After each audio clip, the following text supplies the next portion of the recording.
அஸ்ஸலாமு அலைக்கும். Welcome to மினாஃபா மிக்சிங் சேனல்.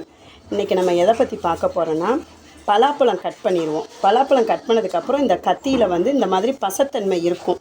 இதை இந்த பசத்தன்மை எடுக்கிறது ரொம்ப கஷ்டமாக இருக்கும். எப்படி தான் எடுத்தாலுமே அந்த இப்படி ஒட்டிக்கிட்டு பசை மாதிரி இருக்கும். இப்போ இதை நான் உங்களுக்கு சுலபமாக எப்படி எடுக்கிறதுங்கிறத நான் சொல்லித்தரேன். ஆனால் அதுலேயும் சேஃபாக நீங்கள் பண்ணணும். இப்போ பாருங்கள், வீடியோ வாங்க பாருங்கள். எடுக்கிறோம். இந்த துணியை நாளாக இப்படி மடித்து இப்படி வச்சுக்கிறோம். இப்படி நாளாக மடித்து கொஞ்சம் கனமாக இருக்கணும், கையில் கொஞ்சம் கனமாக இருக்கணும். இப்போ வாங்க எப்படி எடுக்கிறதுன்னு சொல்கிறேன். இப்போ ஸ்டவ் ஆன் பண்ணிக்கலாம். இப்போ இந்த கத்தியை மெதுவாக இப்படியே காட்டணும்.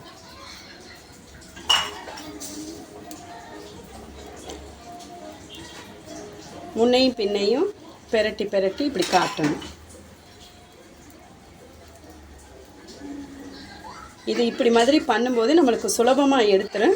பட் பார்த்து செய்யுங்க, ஏன்னு சொன்னால் கை சுற்றும். கொஞ்சம் கவனமாக செய்யுங்க.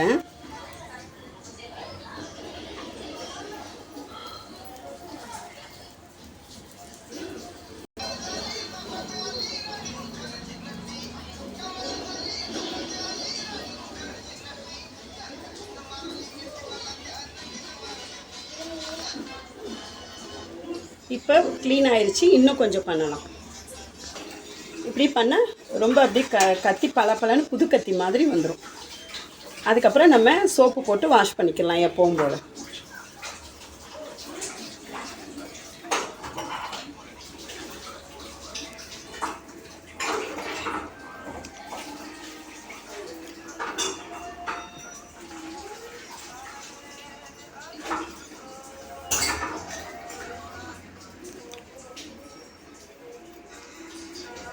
இப்போ பாருங்கள் கத்தி எவ்வளவு பளபளன்னு வந்துருச்சு. இப்படியே பண்ணலாம். இப்போ வாஷ் பண்ணி எடுத்துக்கலாம். எப்போ போல நீங்கள் வாஷ் பண்ணிக்கிறங்க.